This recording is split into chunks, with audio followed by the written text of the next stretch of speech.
Agora sim, estou gravando. Eu estava dizendo que eu vou apresentar um quadro para a gente observar os estudos em neurociência e que, de tempos em tempos, a comunidade científica ela se reúne para definir quadros de pesquisa. O que são esses quadros de pesquisa? São algumas orientações didáticas a respeito de como perseguir um tema. Então, imagine que a gente poderia aqui se interessar por dor crônica decorrente de um esforço repetitivo. Então, para estudar dor crônica decorrente de um esforço repetitivo, nós teríamos um quadro teórico, didático, que delineia ali caminhos possíveis, não são os caminhos únicos, mas caminhos possíveis e funcionais de estudar esse tema. Isso, em alguma medida, nos ajuda a organizar de que maneira esse tema é investigado, para que os trabalhos eles possam, mesmo independentes, se conversarem em alguma medida. Então, vejam que se eu tenho um grupo de pesquisa no Brasil com interesse que é o mesmo que um grupo de pesquisa lá no Japão, vai ser muito bom se a gente estiver seguindo métodos parecidos. Isso vai ajudar, por exemplo, em uma situação em que eu tenho os mesmos resultados indo numa direção muito próxima. E aí eu vou poder, por exemplo, criar um corpo de evidência em torno desse tema. Então, esses quadros teóricos, eles existem para isso. Então, existem quadros teóricos para qualquer área do conhecimento. Seja neurociência, seja filosofia, política, e por aí vai. Só que esses quadros teóricos, eles são arbitrários. Ou seja, a gente escolhe esse quadro. Ele não é a única maneira de se estudar um tema. E o quadro teórico que eu uso não é o quadro mais recente. O quadro mais recente é do ano passado, mas eu confesso que eu gosto mais do quadro anterior. Eu não gosto muito do quadro mais recente. Então, até agora, eu estou usando o penúltimo quadro. Tá? Estou fazendo essa introdução para que vocês tenham uma noção do que eu estou falando. Nesse quadro que eu estou utilizando, a gente tem essa separação aqui, que é uma separação didática, em 5 tópicos, ou 5 pontos de interesse para se estudar a neurociência da dança. O primeiro ponto é o sistema espelho, o segundo, os correlatos neurais da observação da ação, o terceiro é a neuroestética e a experiência do espectador, o quarto, a dimensão emocional e cultural da expressividade, e o quinto bloco, o quinto tópico, é a imagética motora. De novo, essa separação é uma separação didática, porque no ato, né, ou mesmo nas pesquisas, é muito difícil a gente separar eles. Mas o desejo é controlar o máximo possível essas interferências. Então, assim, vou dar um exemplo. Quando a gente vai estudar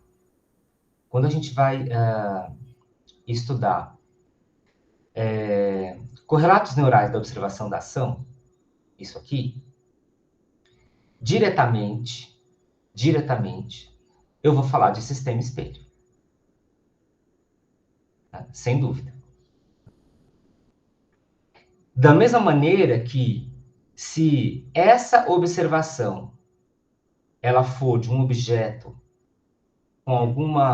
de um objeto cênico, seja no próprio espaço de cena, ou seja, no laboratório, eu estou lidando com neuroestética e experiência do espectador. Então, assim, se eu estiver usando uma peça de dança num experimento, ao invés de utilizar robozinhos se mexendo para lá e para cá, ou então pontos luminosos se mexendo para lá e para cá. Em uma situação eu tenho uma peça, uma estética atrelada, em outra situação eu tenho um estímulo mais neutro ou distante dessa criação atrelada a uma estética. Então, isso aqui, na verdade, é uma grande confusão que a gente tenta organizar. Tenta, não é sempre que a gente consegue. Tá? Na aula passada, eu falei sobre cada um desses tópicos. E eu dei exemplos de estudos para cada um desses tópicos. Eu não vou fazer isso hoje, eu vou apenas citar o micro-universo de cada um deles, começando pelo sistema espelho. O sistema espelho, em poucas palavras, ele reflete um sistema que emula, ou seja, ressoa no nosso corpo como um todo, ressoa no nosso corpo como um todo, aquilo que a gente observa essencialmente em termos de movimento e os atributos conectados a esses movimentos. Então, assim, eu posso ter movimentos, mas eu posso ter um atributo emocional que surge dessa observação. Então, o sistema espelho ressoa isso. Então, eu espelho a experiência de movimento do outro em mim. Seja essa experiência de movimento mais restrita à organização e modulação biomecânica de como o corpo se organiza no espaço e a dinâmica do corpo no espaço, seja também outros atributos, por exemplo, um atributo emocional, ou um componente emocional dessa observação da ação, desse estímulo que eu estou observando. Em linhas gerais, o sistema espelho é um sistema que utiliza da observação para ressoar a experiência do outro em mim. Tudo bem até aqui? Eu esqueci de falar, mas vocês podem me interromper. Vocês devem me interromper sempre que vocês quiserem. Tá? Então fiquem, por favor, à vontade. Partindo aqui para o 2, para os correlatos neurais da observação da ação, eu tenho a observação de uma ação, pode ser qualquer ação, mas aqui a nossa ação, a nossa ação interessada é a dança, seja essa dança qual for. O que acontece em termos de ativação das minhas células nervosas e do conjunto dessas células nervosas quando eu observo uma dança? Então, quais são os componentes mais locais, mas também os componentes mais em rede, que podem explicar aquilo que eu estou observando? Não só em termos de uma descrição da observação, mas também em termos da experiência de observar aquilo. A gente sabe, por exemplo, que quando a gente assiste dança, a nossa porção do cérebro destinada às informações somatossensitivas, essa região ela se ativa.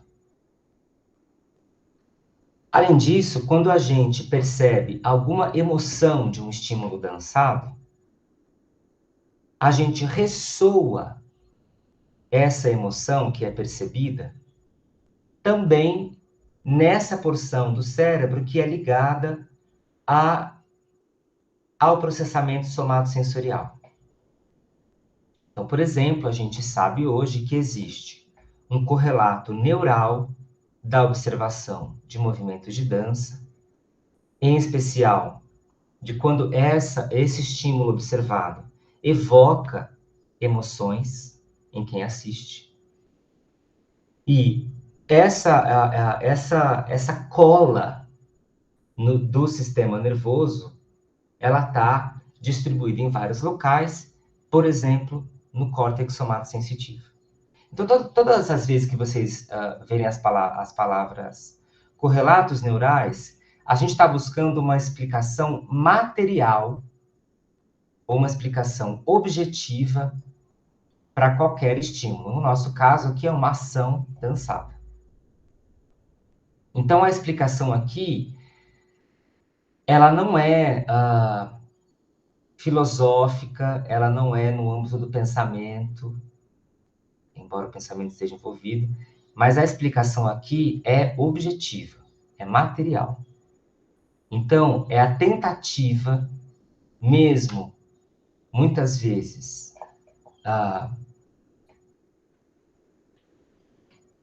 chegando em resultados incompletos, de atribuir informações objetivas a algo que é imensamente subjetivo.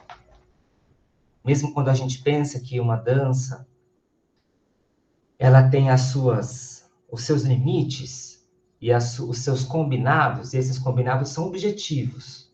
Sejam combinados objetivos uma coreografia, sejam combinados objetivos um jogo que tem as suas regras. Essa objetividade presente em qualquer dança incide numa experiência, tanto da pessoa que dança, quanto da pessoa que observa a dança. Portanto, uma experiência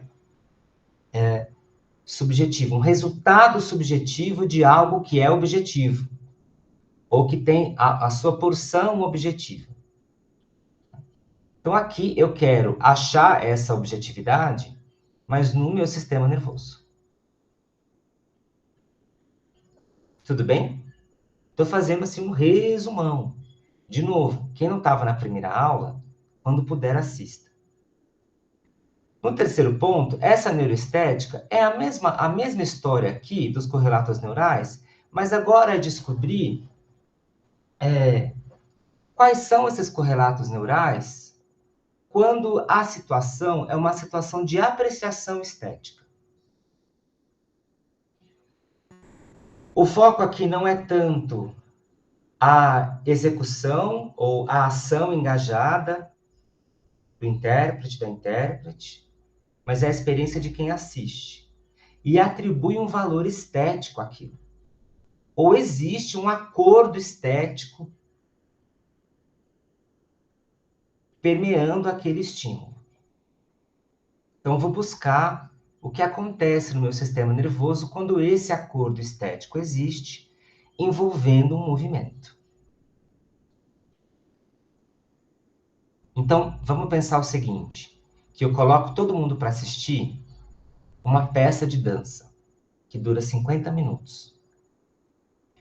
Além de fazer uma série de questionários para vocês, no fim da peça, eu posso colocar alguns aparelhos que avaliam a atividade neurofisiológica.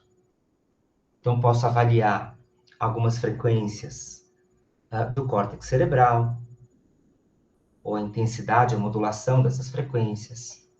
Eu posso avaliar como que a conexão entre encéfalo e medula está acontecendo num tempo mais ou menos real, em tempo ao vivo, online. Eu posso, por exemplo, avaliar as respostas pupilares e por aí vai. Eu posso descobrir, por exemplo, onde as pessoas olham quando elas olham dança. Será que as pessoas olham para os mesmos lugares? Essa é uma pergunta para a gente responder. Eu tive um professor que ele falava assim que quando a gente fosse dançar e também fazer aula, ensaiar, a gente deveria se interessar bastante por esse triângulo aqui entre cabeça e ombros, né? Esse triângulo aqui. Porque ele dizia que a gente geralmente olha para esse triângulo nas nossas relações cotidianas, então isso deveria ser cuidado. Agora, eu não tenho dado quantitativo para isso. Será que é assim? Será que a gente olha mais para esse triângulo? Ou será que a gente olha mais para as pernas? Ou será que não faz sentido pensar numa observação que ela é mais localizada, ela é mais distribuída? Eu não tenho as respostas, mas são possíveis perguntas que avaliam essa experiência do espectador. Tudo bem? Tá aí um estudo interessante para fazer. Quem sabe? A dimensão emocional e cultural da expressividade, aqui a gente tem 2 desafios. Primeiro, responder o que é expressividade. Essa resposta vai ser arbitrária, né? Como muitas arbitrariedades da ciência. Então, nunca é uma resposta, uma definição que exclui outras. Ela é sempre arbitrária. E aqui a história não é mais uma observação dos atributos fisiológicos somente, mas dos atributos fisiológicos que têm uma emoção atrelada a eles. Então vejam que quando a gente tem uma certa emoção, a gente pode ter uma resposta fisiológica. Por exemplo, o meu coração pode disparar, ou ele pode ralentar a minha respiração da mesma forma. Eu posso ter uma excitação dos meus pelos, eu posso ter uma alteração do rubor da pele, da sudorese. Eu posso ter um relaxamento dos esfíncteres. Tudo isso é alteração fisiológica. Mas essa alteração fisiológica, ela está vinculada a uma experiência emocional. Então, eu posso observar isso, por exemplo, quando eu me interesso ou quando eu formulo alguma pergunta em neurociência da dança. Por fim, a imagética motora é, por si, uma intervenção em dança. Quando eu atribuo imagens, sejam imagens objetivas, como a estrutura óssea, sejam imagens hipotéticas, como imaginar a coluna como uma cobra. Quando eu atribuo o uso dessas imagens à experiência de movimento, seja para performance, seja para reabilitação.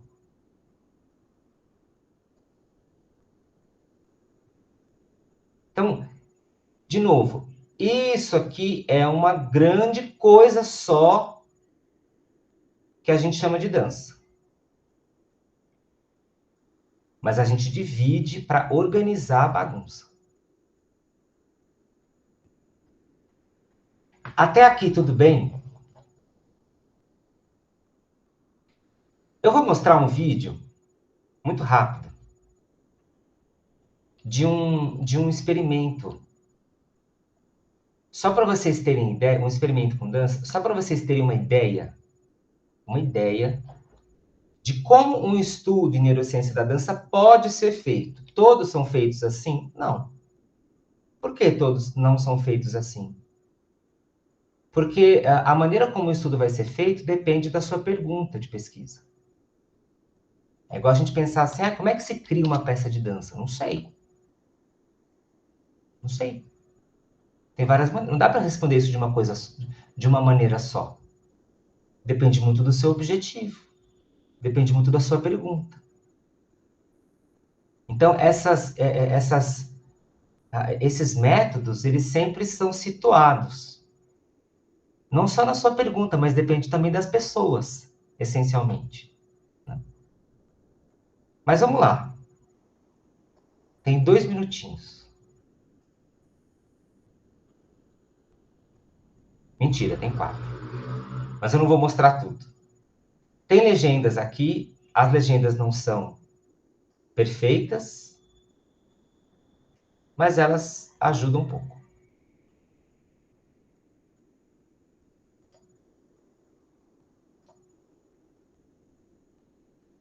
My name is Emily Cross, and I'm a lecturer in cognitive neuroscience. Yes, we've done a lot of very exciting things today. We've had a dancer visiting from the Forsyth Company, prestigious modern dance company in Germany, and he and I are interested in looking at the brain bases of understanding movement. My name is Riley Watts. Então, assim, deixa eu só comentar, porque eu não aguento. Então, essa pesquisadora, a Emily Cross, ela se associou com o Riley Watts, que é esse cara aí. E esse cara, ele dançava numa companhia alemã de dança contemporânea, certo?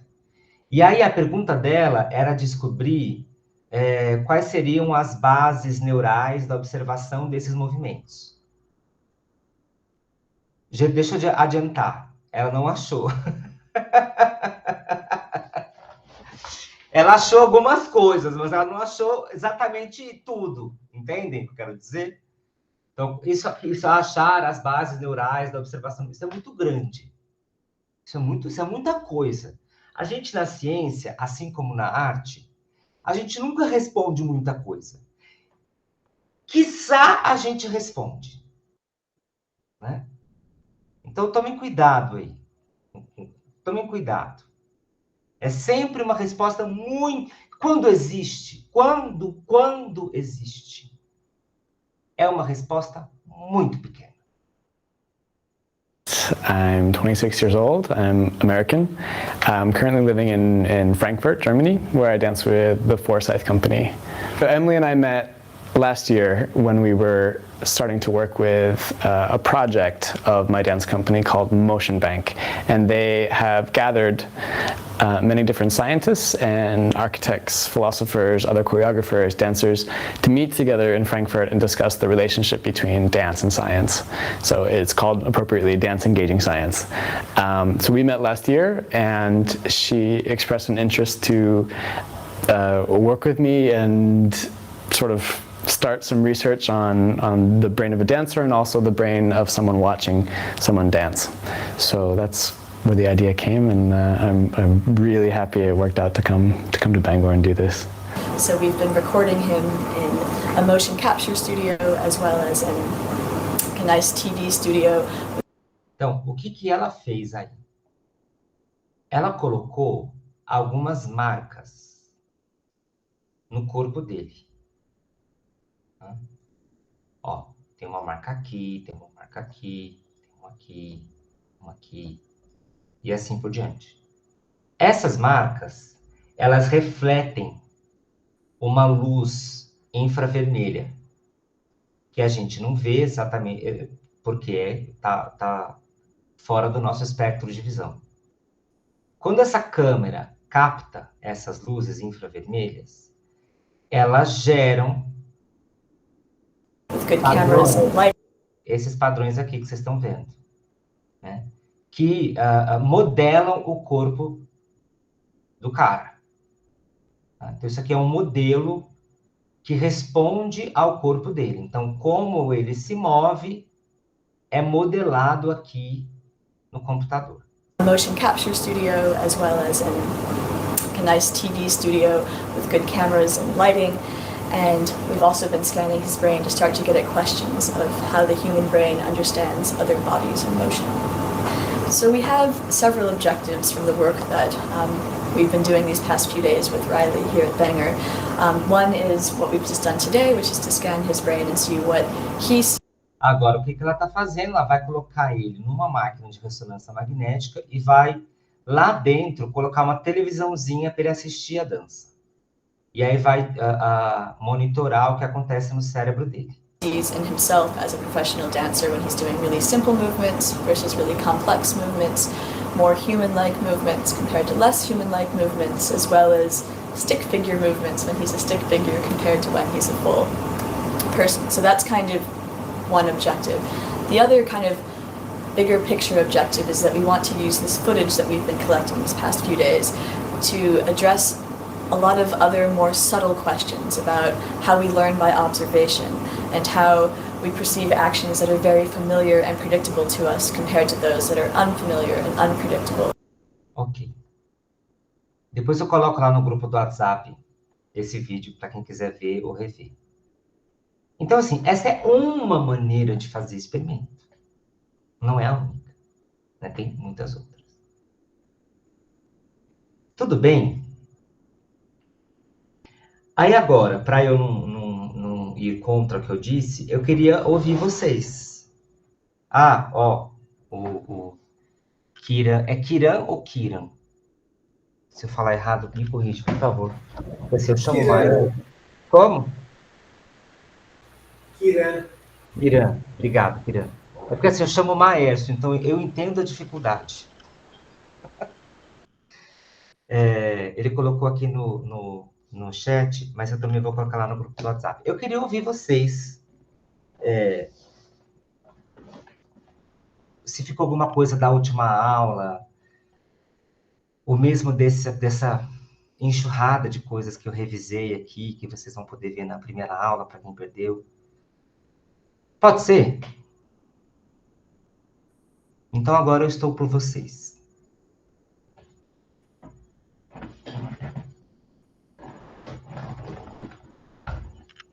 Fiquem à vontade.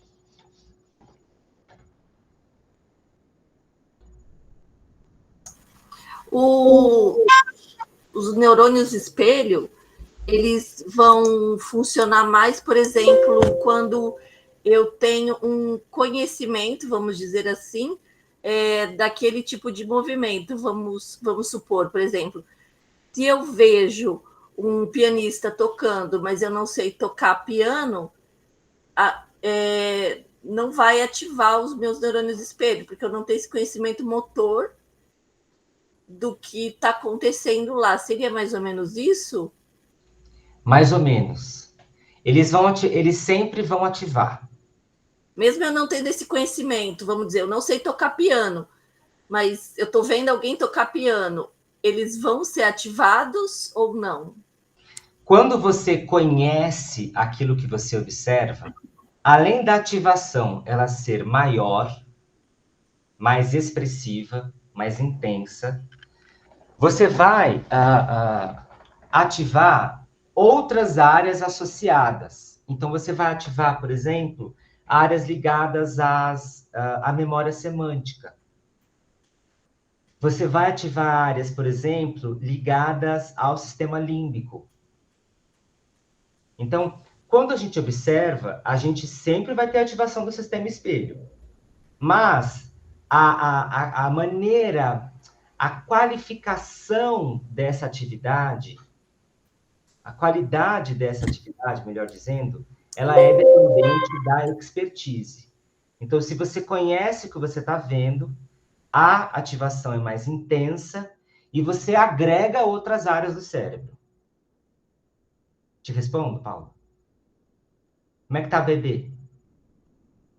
Ele tá bem agora, ele tava chorando aqui, aí meu marido levou. Começa a chorar, a gente dá pro marido. Parou de chorar, eu pego ele. Mas tá bem, quase 2 meses, tá E indo. você tá bem também?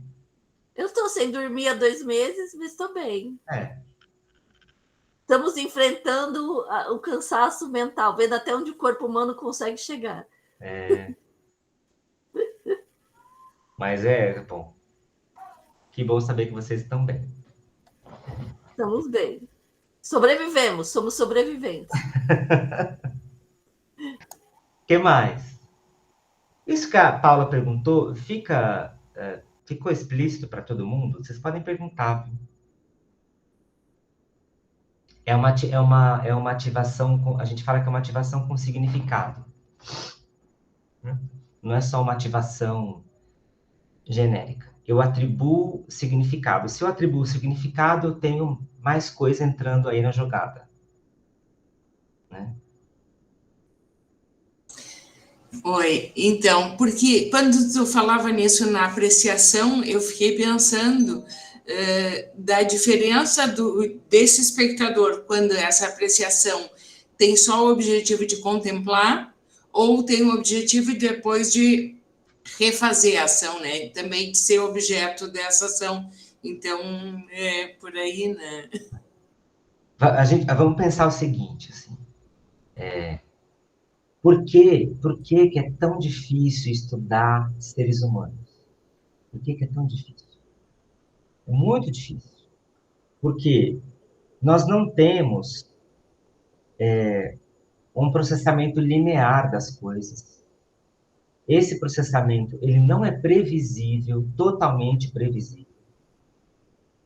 Além disso, a resposta disso, né, tudo isso que acontece dentro da gente, a resposta, a saída disso no mundo, ela também é complexa, ela é não linear e ela também não é previsível. Por que eu estou dizendo isso? Por quê? Se eu coloco uma pessoa observando uma dança, só para observar, e eu coloco essa pessoa para observar dentro de uma máquina de ressonância lá, avaliando o cérebro dela. Se eu fizer isso com 100 pessoas, eu posso encontrar uma coisa mais ou menos parecida, ou uma coisa mais ou menos nada parecida. Dificilmente eu vou encontrar algo que é perfeitamente parecido e algo que é perfeitamente nada parecido. Eu estou sempre numa tentando criar limites para essa observação, porque é quando eu crio limites para a observação que eu consigo enxergar alguma coisa. Por que isso é tão... Por que eu estou falando, dando esse exemplo? Porque eu não posso garantir que todo mundo observou igual, mesmo pedindo para observar. Alguém pode ter observado e ter se lembrado da infância. Alguém pode ter observado e tentado decorar a dança. Alguém pode ter observado e dormido. Eu estava lá, deitada, deu um sono, dormiu. Nas 3 condições, eu tenho respostas do sistema nervoso diferentes. Então, essa é o nosso desafio. Primeiro, formular bem as perguntas, orientar bem o processo de coleta e depois delimitar esses espaços de análise. Então, sim, Eliane, se eu observo de uma maneira, eu tenho uma resposta. Agora, se eu acrescento ou retiro alguma camada dessa observação, a coisa muda. A coisa muda. Além disso, é muito importante a história de cada pessoa, a história de movimento de cada pessoa, a história de apreciação artística de cada pessoa. Eu não estou falando só de dança. Eu estou falando de apreciação estética de uma forma ampla. Tem um estudo interessante que eles fizeram, eles avaliaram como as pessoas percebiam a quantidade dos batimentos cardíacos que elas tinham numa faixa temporal. Então, eles avaliaram a acurácia da frequência cardíaca. Então, a pessoa ficava lá sendo monitorada por um ECG, um eletrocardiograma, e aí o cientista falava, começa a contar. Aí a pessoa lá, sem usar a mão, né? Sem fazer isso aqui, ó. A pessoa falava, 1, 2, iam contando. Aí eles registravam a resposta e depois viam se elas tinham errado ou acertado. Ou quanto elas tinham acertado, quanto elas tinham errado. Esse estudo viu que pessoas que dançavam acertavam muito mais.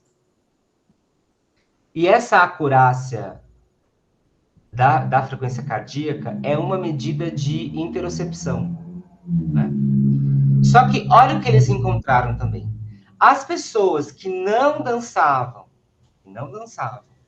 mas que iam muito a museus, assistiam muito cinema, ouviam muito música, também iam bem. Vocês estão entendendo? Então a coisa é babado. É babado. Aí, né, quer dizer que o que nos rodeia também também modifica o jeito da gente sentir e perceber. Isso é muito absurdo, porque não é só... enfim, nossa, deu um pane agora. É o nosso ambiente. Vocês entendem? Quando a gente pensa no panorama da criação... Lembra dos quadros de pesquisa que eu falei no começo? Se a gente observar o panorama dos quadros científicos das doenças psiquiátricas, as clássicas, ansiedade, depressão, transtorno bipolar, esquizofrenia.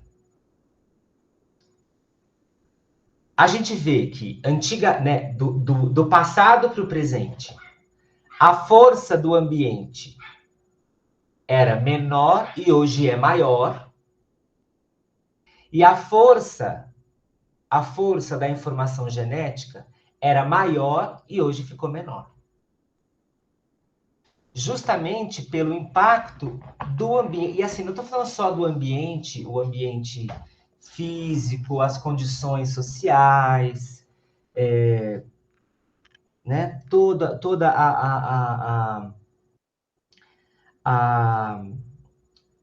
a disponibilização de recursos básicos de sobrevivência, mas também, além disso, as relações humanas construídas. Tudo isso é elemento para como esse sistema vai se desenvolver. Deixa eu dar um exemplo aqui.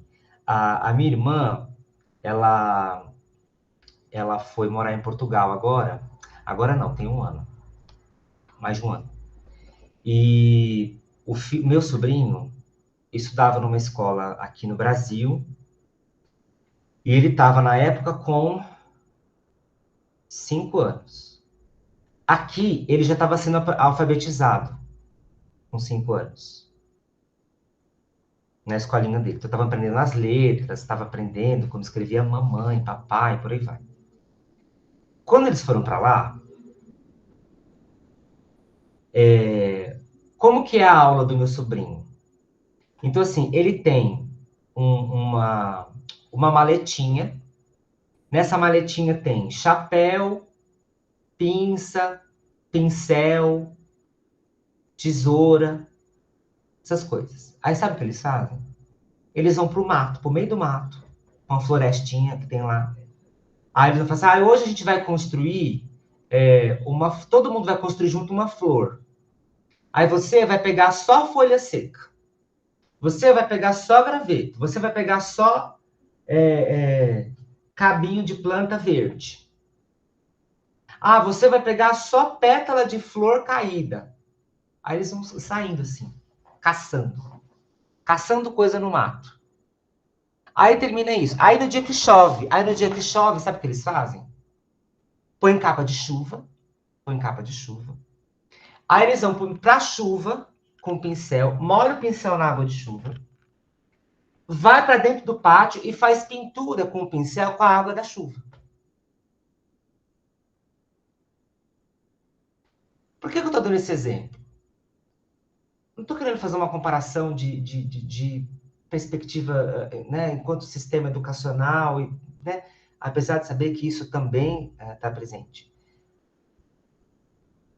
Mas em uma situação, eu coloco a criança mais em experiência com o próprio corpo, com a descoberta e com a criação de relações baseadas nos desafios dela. Porque assim, imagina que ela precisa pegar um gravetinho que está lá em cima de uma árvore. E ela não consegue pegar sozinha. Ela precisa fazer uma parceria com alguém. Então vem cá, eu dou a mão para você, você pisa aqui. E a gente pega junto. Né? Então, é disso que a gente está falando quando a gente pensa, por exemplo, em um parâmetro bem polêmico, que é a inteligência. A gente joga fora, então, a alfabetização com 5 anos? O problema não é jogar fora ou não. O problema é, será que não pode esperar um pouquinho mais para alfabetizar? E colocar essa criança no meio do mato? Essa é uma pergunta. A pedagogia Waldorf, eu não sei se você conhece, trabalha muito com essa parte de aprender fazendo, né?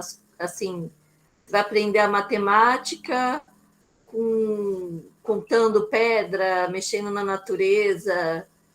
E tem até um documentário no Netflix que ele é sobre criança, agora esqueci o nome, depois eu acho e coloco aqui no site, que ele fala que as crianças atualmente, como elas só andam nas coisas na rua asfaltada, elas estão tendo muito mais, quando ficam adultos, problemas de queda, de não ter o equilíbrio, do que assim, nós que somos de outra geração, que ia para a rua, que subia em árvore, e aí eles estão estimulando assim que as crianças vão mais para o mato, subir morro e trabalhar esse desenvolvimento motor, né? De andar descalço.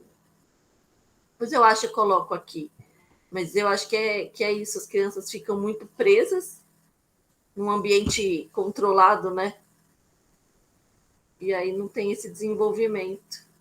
É um ambiente com pouca resolução de problema e com pouca necessidade de adaptação. A gente sabe que para pessoas 60 a mais, uma orientação muito bem-vinda é andar descalço. Muito bem-vinda. Uma orientação, andar descalço.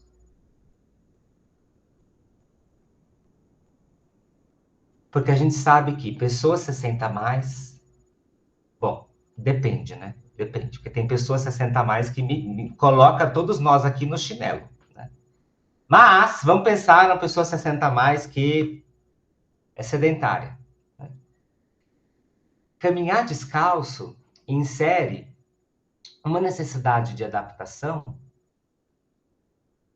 muito mais desafiadora do que um tênis que coloca que mal permite que a pessoa sinta o espaço entre os dedos, que sinta a relevância do dedão. Alguém aqui já quebrou o dedão do pé? Eu quebrei os dois. Eu não quebrei só um, eu quebrei os dois. Eu espero que vocês nunca quebrem o dedão do pé. Porque você não para em pé sem o dedão. Não para. Você não para em pé. Você está o tempo inteiro na iminência de uma queda sem o dedão. Então, a gente vai muito, muito na direção da oferta de estímulos, não só da oferta de estímulos, na oferta de estímulos que pressupõe a criação de estratégias para a resolução de problemas. Não é a reprodução, tampouco a imobilização do aprendizado. Porque é isso, com 5 anos, o bichinho estava lá na cadeirinha já. Então, calma lá. Calma lá. Só que é isso. Se você tem a possibilidade de colocar a sua criança numa escola Waldorf, muito bom. Mas se você não tem, como você cria meios de, exatamente, Nata, de você, né?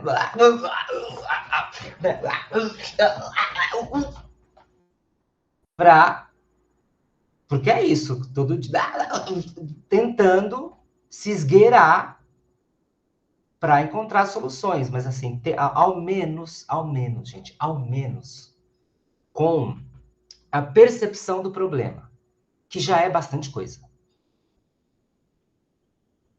ao menos com a percepção do problema, que já é bastante coisa. Porque perceber esse problema já nos dá ali um reconhecimento de que algo precisa ser feito. A Paula colocou o começo da vida. Eu vou liberar depois vocês no grupo do WhatsApp, aí vocês podem compartilhar essas coisas também. Vou anotar. O que mais? Maércio, Por favor. isso me faz, inclusive, refletir o quanto que, para além da educação física que a gente tem dentro do plano convencional, né, da educação básica no contexto do Brasil, o quanto seria fundamental uma disciplina, um olhar somático, né, educação somática desde pequeno, especialmente nesse primeiro setênio que a gente sabe, a partir, né, de uma visão do desenvolvimento, né, do neurodesenvolvimento, o quanto que esse período crítico de aprendizagem ele é tão importante também. Com certeza. E aí, assim, o que... eu acho que uma grande perda que a gente tem é que, assim, eu vejo muitas... assim, claro que existem... Esse é um tema que está sendo... aos primeiros passos sendo refletido, mas muitas pessoas hoje, hoje não, já tem um tempo, me perguntam, Maércio, minha filha está com 4 anos, o balé vai fazer bem para ela? O que a neurociência diz? Faz bem? Eu sempre respondo, depende. Né? Que balé? Balé, né? Eu acho difícil pensar nesse nome com 4 anos. Mas tudo bem, vamos pensar que uma aula está envolta nesse universo. Se eu colocar uma criança de 4 anos para reproduzir forma, é melhor não pôr. E aí, gente, desculpa. Eu sou bem drástico. É melhor não pôr. É melhor não pôr. Né? Se colocar a criança... Porque a criança vira uma alegoria. Sabe aquela criança que tá toda assim, fantasiadinha de bailarina e coloca lá, a criança não sabe nem onde tá. Mimética, né? Às vezes chora. Eu já presenciei em teatro, criança que fez xixi no palco, de medo. Isso é muito sério. Isso é muito sério. Então, assim, não dá para fazer na plateia. Não dá, gente. Desculpa. Não. Então, é esse o caminho não o caminho que eu inventei, né? Não. E aí, aquilo que eu disse na última aula. É um caminho que a neurociência também não inventa, mas que ela traz essas balizas para a gente se orientar. E alguns métodos, né, como o que o Kiran traz. A gente estudar a cognição incorporada do Varela, do Maturana e da Eleanor Roche, a gente vai poder traçar caminhos de aprendizagem, não só uma aprendizagem com interesse, com desfecho no movimento, mas diferentes desfechos de aprendizagem, que valorizam essa experiência e a resolução de desafios, de problemas. Eu sempre dou o exemplo assim, é muito diferente eu colocar uma criança, gente, eu acho que não é só a criança, mas assim, criança, né, tudo bem por uma questão do desenvolvimento, mas qualquer pessoa, é muito diferente eu falar assim, olha, você vai desse ponto a outro, fazendo esse passo assim, ó, mão na cabeça, mão no ombro, mão no peito, mão no joelho. Você vai fazer isso até o outro lado da sala. Essa é uma possibilidade. A outra possibilidade é assim, olha, você vai atravessar desse ponto a outro, tocando em todas as articulações, em várias articulações do seu corpo, que estão da cintura para cima, e do meio da sala para outro, até o final, você vai utilizar suas mãos para tocar em várias articulações que estão da cintura para baixo. E você vai experimentar isso. E aí você vai experimentar isso e descobrir formas a partir desses toques. Então, são maneiras de não colocar o indivíduo numa posição de reprodutor, mas o indivíduo numa posição de descobridor. Talvez seja a palavra. De experimentador. Né?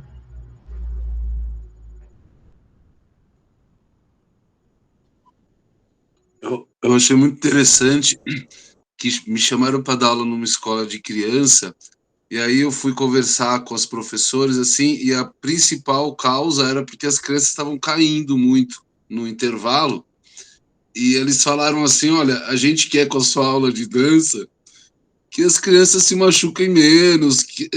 Eu achei muito curioso, porque era uma faixa etária que preconceituosamente eu imaginava que ainda tinha um pouco de movimento.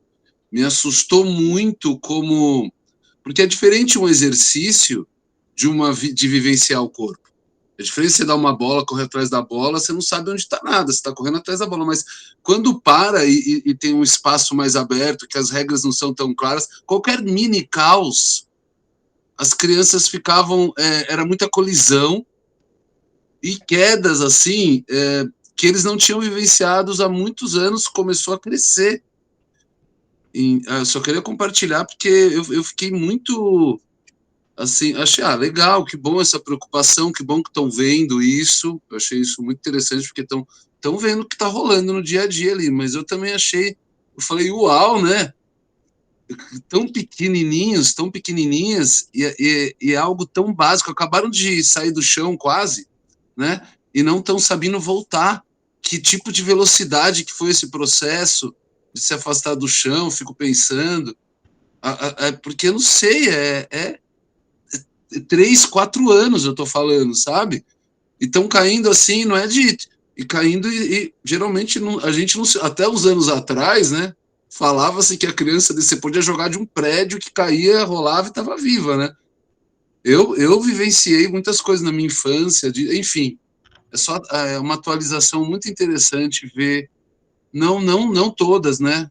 Não todos, crianças, obviamente, mas que em alguns lugares está um padrão. Só a última coisa, que eu acho que também começou a se valorizar muito mais o conhecimento teórico do que o físico. Parece que é vergonhoso você suar hoje, por exemplo, assim.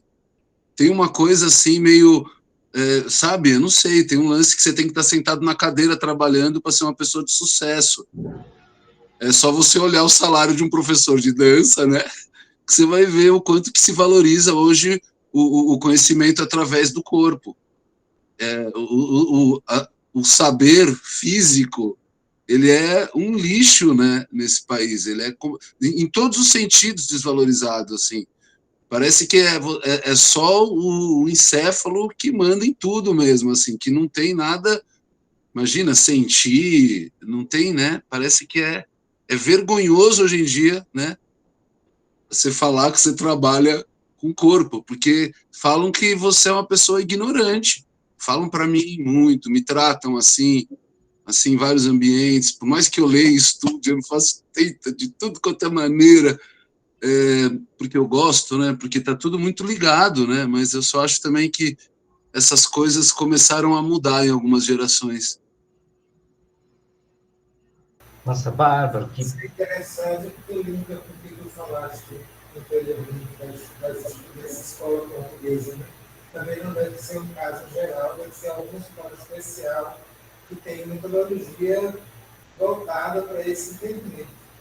É um entendimento que vem sendo aplicado tanto em escolas de ensino fundamental, de ensino médio, como na universidade, que é essa pedagogia de projetos, Ou seja, você não tem uma pedagogia voltada para conteúdos, as crianças ficam voltadas sua atenção frontalmente para uma pessoa fica com a atenção voltada frontalmente para ela, mas há o desenvolvimento de projetos, então elas têm que usar a criatividade, têm que usar o corpo.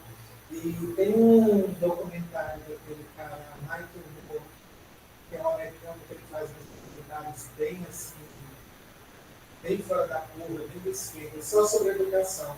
E ele faz uma apanhada de várias escolas e sobre essas metodologias que estão sendo implantadas. Há uma tentativa de recuperar a capacidade da criança de ser criativa, de ser inovadora, de trabalhar em conjunto. Então, num projeto desse, de fazer as flores, ela não vai, por mais que cada um escolha uma parte isoladamente, na hora de construir, a construção é feita coletivamente, ou seja, elas não estão mais voltadas para uma educação individualizada que tem como objetivo criar trabalhadores, ou seja, dar conhecimento suficiente só para que você tenha uma profissão. Não é essa a função, né, desses processos aí. Isso é muito interessante. E tem estudos em neuropedagogia e neurociência vem mostrando cada vez mais que essas crianças, filhas dessa geração eletrônica, digital, celular, iPad, computador, elas vêm perdendo certas habilidades. Certas habilidades motoras, que são importantes, talvez não para a profissão, mas para você viver. Então, acho que a Eliane, aqui que eu estou vendo a cara, talvez Jerusa, talvez Ricardo, já ser mais velhos, assim, eu fui, como a gente chama aqui no Nordeste, eu fui moleque de rua. Então, todas as nossas brincadeiras eram físicas. A gente brincava na rua e tudo era barra-bandeira, era tudo isso. Não se tem hoje. As crianças ficam dentro de casa, os pais hoje precisam trabalhar, não tem tempo para dar atenção às crianças, então deixa isso meio como eu vou dar isso para elas não me encherem no saco. As crianças vão entrando nesse ritmo. Redes neurais que são usadas com mais frequência tendem a se estabilizar, redes neurais que não são usadas tendem a, de certa forma, a ir perdendo sua potência. Essas crianças, a pergunta que eles fazem hoje é o que será dessas crianças no futuro. Acho que até aquela senhora, Helena Katz, ela tem uma pesquisa muito interessante sobre essa relação de offline e online, né? Como a cognição online e offline, ou seja, as coisas que a gente vem fazendo cotidianamente, as coisas que essas redes neurais que a gente ativa com frequência, quantas horas por dia uma pessoa hoje passa diante do computador. E isso também ainda tem a relação do estresse social, porque isso não são todas as crianças. As crianças pobres têm outra relação com a vida do que as crianças de classe média que vivem em apartamentos, em condomínios, em casa, com os pais amedrontados, que não podem deixar as crianças fazer nada porque vai machucar, porque vai, enfim. Então, são muitas camadas. Mas nessa relação que eu estava falando sobre a neurociência, porque eu volto ao ponto da primeira aula, geralmente esses estudos de neurociência são estudos de metodologia de terceira pessoa, ou seja, você isola um fenômeno e você tem que entender aquele fenômeno, uma especificidade muito específica de algum fenômeno que existe no mundo. E geralmente não são essas as condições em que esses fenômenos acontecem. Quando aquele menino está dançando, é diferente a forma como ele dança no palco, como ele dança no estúdio, da forma como ele vai dançar no laboratório. Ou a forma como ele vai olhar para a câmera dentro do aparelho de ressonância, do que como ele olha para uma dança quando ele está no palco, numa plateia normal de um palco. Então, essas metodologias, eu acho que, de certa forma, contribuem pouco para a gente, da dança. Ou seja, o que a neurociência pode se perguntar que vai melhorar nossos processos pedagógicos, nossos processos criativos, de forma prática. E aí, por isso que eu coloquei esse comentário no chat, né? Existe uma tendência agora de querer unir, ou seja, a gente não pode isolar o cérebro da experiência do corpo que está ali conectado com esse cérebro, ou seja, a relação cérebro-corpo-mundo. E aí essas metodologias de utilidade pessoa estão crescendo muito. Metodologia de primeira pessoa são fenomenologia, na psicologia, introspecção, nas práticas meditativas, o mindfulness, ou seja, são metodologias que visam analisar e coletar dados sobre a experiência subjetiva. Então, hoje, quando eles fazem estudos de neurociência, como essa técnica específica, esse programa específico de neurofenomenologia, ou seja, como é que você relaciona os dados que você obteve através de um aparelho de ressonância, ou daqueles eletrodos que se colocam na cabeça para você ver as ondas cerebrais, com a experiência subjetiva de quem está vivendo aquela experiência. Porque você vai fazer experiências em laboratório, aí tem uma pessoa com uma televisão na frente, os eletrodos, e são estímulos bem específicos, e isso não acontece na vida real. Então é muito difícil você extrapolar o resultado de um experimento desse para a vida cotidiana.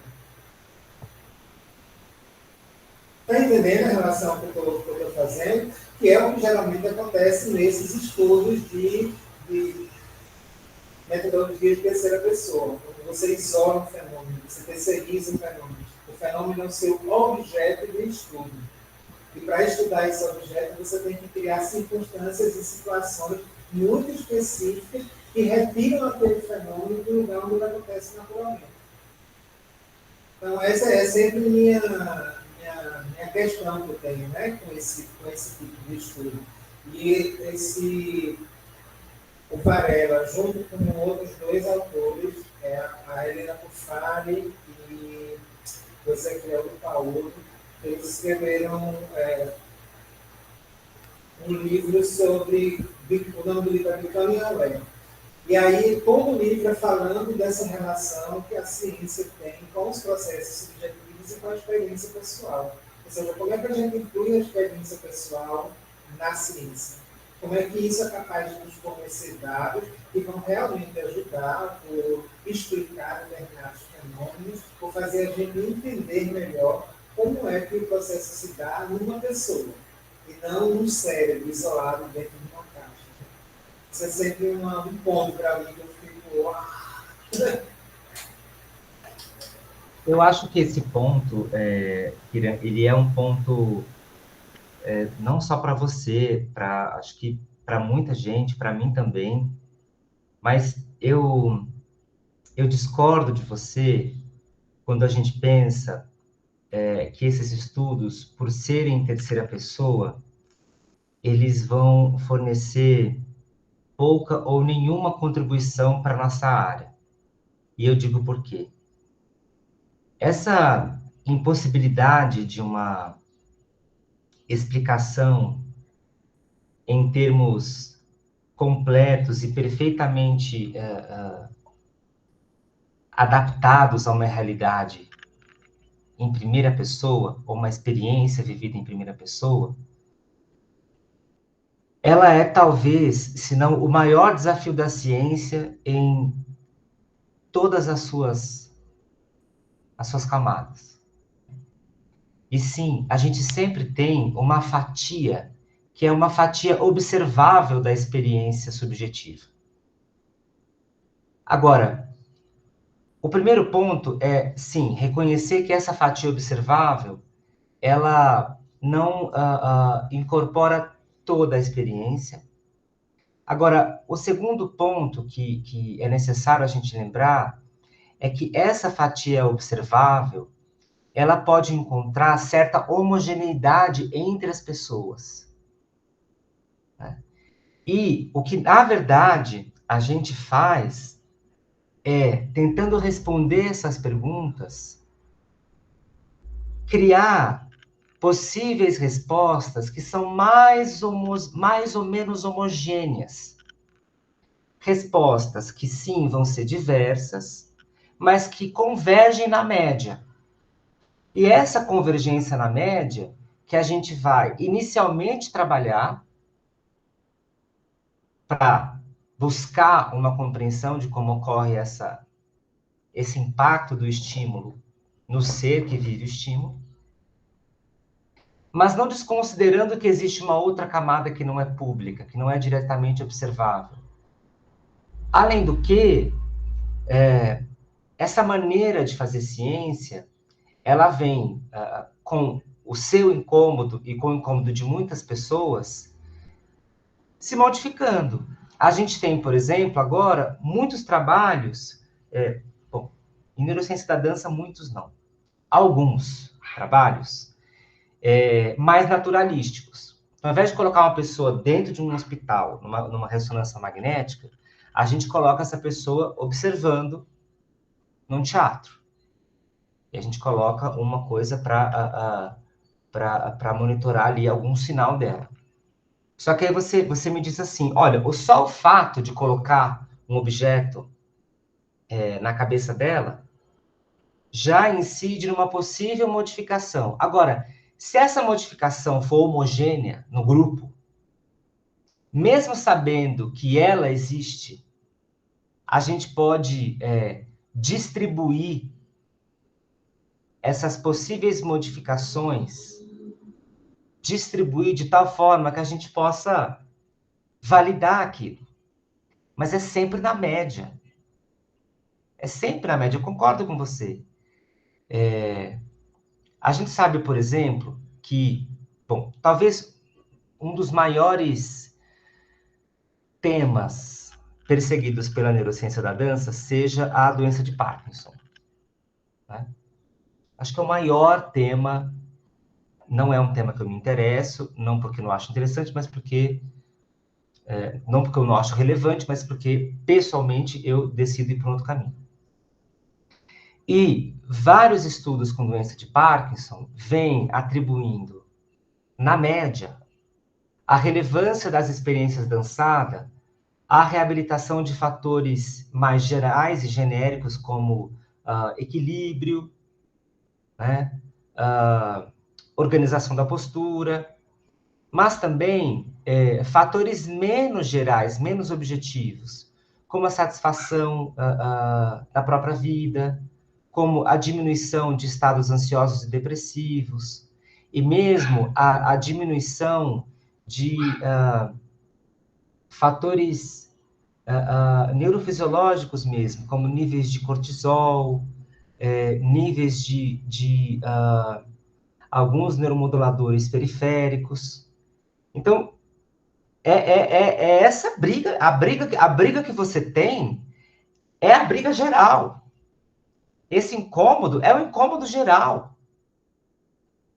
Agora, veja, é muito interessante, por exemplo, a gente buscar, mesmo com esses braços curtos e esses passos lentos, pequenos, não só fomentar, mas atribuir balizas objetivas a coisas que são muito, às vezes, distantes da experiência vivida. Como termos como corpo mídia, que é algo imensamente discutido, com as suas controvérsias e os seus fatores de diálogo. Será que existe alguma maneira, ou será que existem elementos objetivos que dão suporte a essa orientação teórica? Não. Pois é, essa é uma pergunta, né? E aí eu acho que o que é mais interessante, se não tiver, que a gente coloque isso na mesa. Não é? Essa é uma discussão muito importante, porque se você for ver o que é uma teoria, dentro do campo da ciência do conhecimento em geral, uma teoria ela passa anos se desenvolvendo. Eu estudo cognição corpórea. Isso começa há 30 anos e tem muitos cientistas, muitos estudiosos, e ainda não é o campo do conhecimento. Eles mesmos são de um programa de pesquisa. E aí você escreveu um livro, um capítulo do livro, e você dizer que você criou uma teoria a partir de ideias que já estavam lá. Então, eu acho isso muito, muito complexo aqui no nosso campo. Eu também. Mas acho que é por isso que a gente está aqui também.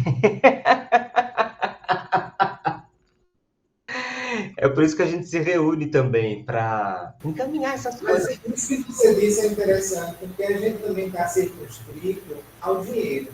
Porque toda pesquisa precisa ser paga, né?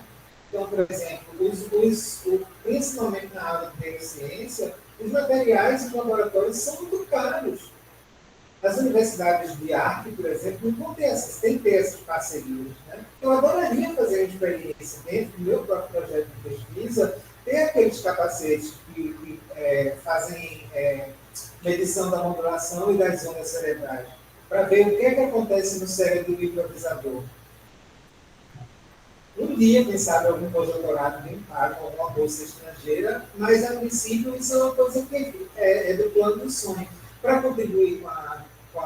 Porque, e tem uma coisa muito importante, todos esses estudos, no final das contas, eles são muito voltados para quem pode pagar. Então, quem pode pagar, geralmente, é a área da saúde, que tem muito mais dinheiro em pesquisa. Eu fiz essa pós-graduação em Fisiologia de Exercício para corpos especiais, com todo tipo de necessidades especiais. E a minha monografia foi sobre justamente dança e qualidade de vida nos idosos. E existe, como você disse, um grande número de artigos, de publicações, de pesquisando o Parkinson, pesquisando os quadros demenciais, né? E isso com todo tipo de metodologia. Gente que vai ver se melhora a qualidade de vida do parkinsoniano com jazz, com danças circulares, com dança improvisada, com todo... As metodologias vão ser diversas. E, como você disse, esses dados observáveis e os dados, eu fui para o dado objetivo, que é feito através de questionário, geralmente é qualidade de vida, como as pessoas se sentem depois dessas intervenções. E isso é o nosso ponto, né? Porque a gente quer ter esse conhecimento. Eu mesmo tenho certeza que esse conhecimento pode abrir muita coisa para a gente que é da dança. Mas como é que você tem acesso a ele? Você tem que fazer essas vinculações, tem que fazer esses projetos. Nem toda universidade está interessada, nem todo programa. Agora, vamos ver como é, porque já as condições estão se abrindo, né? A gente já tem licenciatura em quase todos os estados, a gente tem 2 mestrados em dança, a gente já tem, agora vai ter 2, porque a UFRJ está dando 2 doutorados em dança, e são esses centros de pesquisa que podem realmente impulsionar esse tipo de ideia que a gente fica estudando a parte. Fosse fazer o quê? Uma especialização em neurociência, totalmente fora do interesse pessoal.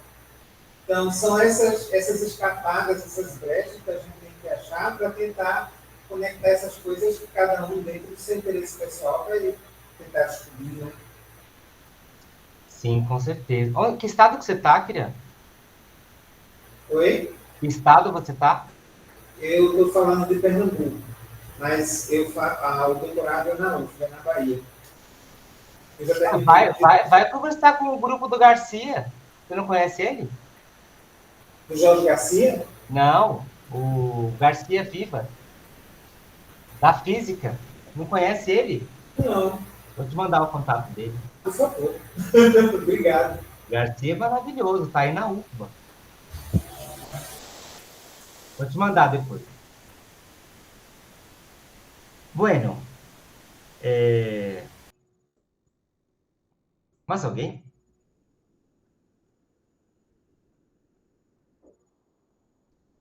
Então tá. Eu vou... Se alguém não tiver no grupo, dá um jeito de entrar, porque eu vou abrir... hoje não, mas amanhã eu vou abrir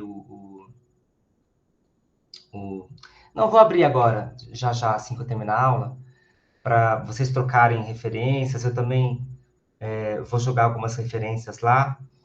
E eu abro a última turma desse ano, as inscrições, no domingo, né? É uma turma que vai começar em julho, dia 1º de julho, do curso Dança e Neurociência. E eu vou abrir as inscrições no dia 26. Mas também fiquei pensando, né, para as pessoas que se interessaram, enfim, eu vou deixar um cupom de desconto de 15% para quem eventualmente tiver interesse de fazer o módulo 1. Tem muita gente que já fez o módulo 1 e o módulo 2. E eu posto lá no grupo do WhatsApp para quem quiser. E deixo isso até domingo. Mas também fiquem à vontade para perguntar, ou mesmo como o Kiran trouxe, o que eu posso fazer. Quem está em São Paulo, eu estou aqui. Pelo menos até julho eu estou aqui. Depois, provavelmente não, mas quem está em São Paulo, quiser ir no laboratório, tomar um café, me manda mensagem. É só combinar. Ou mesmo quem não é de São Paulo e estiver passando por aqui, o laboratório é extremamente aberto. Tá bom? Obrigado pela presença. Boa noite a todas, todos, todes.